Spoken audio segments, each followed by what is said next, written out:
Do you ever laugh when enemies die brutally in movies or games? Well, Sniper Elite Resistance might be another one to add to your list, as long as you have the patience to make it happen. This game is all about stealth, precision, and freedom in how you take down your targets.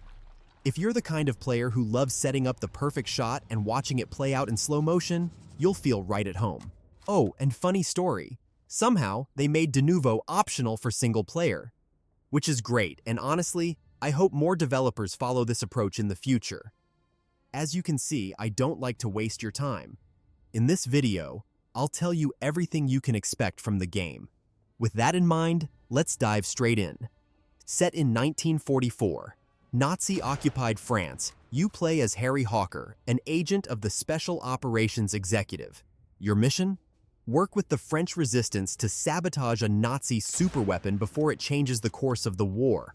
Unlike Carl Fairburn from previous Sniper Elite games, Hawker is less of a lone wolf and more focused on covert operations and guerrilla tactics. The gameplay loop is all about freedom.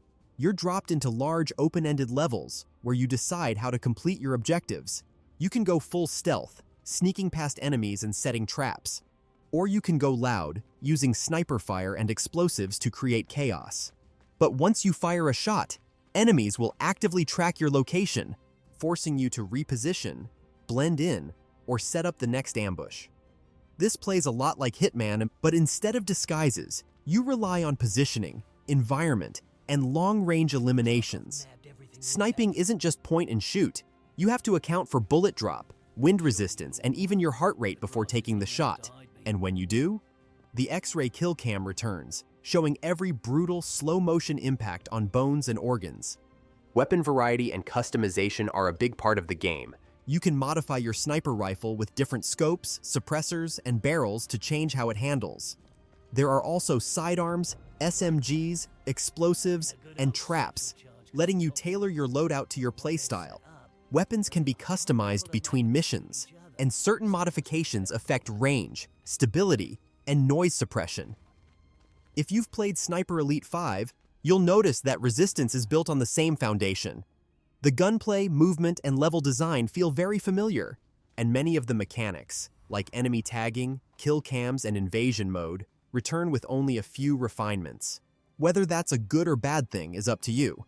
My goal here is just to tell you what you can expect, not give my opinion. That's what these explained videos are all about. They introduced propaganda mode where you collect propaganda posters to unlock special combat challenges, and the return of invasion mode where other players can invade your campaign as enemy snipers.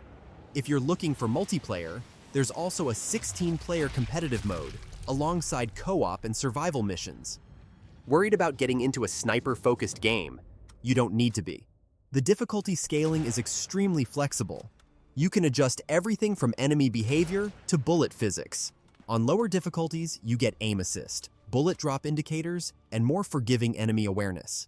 On higher difficulties, the game turns into a sniping simulator with realistic ballistics and highly aggressive enemies.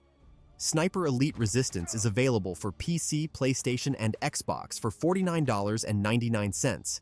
The game currently sits at 75% positive on Steam, with 272 reviews. Most of the negative reviews mention that it's more of the same. So if you're expecting a major shift in gameplay, keep that in mind. To summarize, if you know Sniper Elite, you know what you're getting. If that's what you want, great!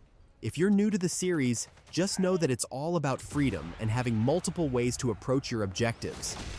Oh, and if you just want to try it out first, don't forget that it's also on Game Pass. That's it. If this was helpful and you like short but useful videos, consider liking and subscribing, and I'll see you in the next one.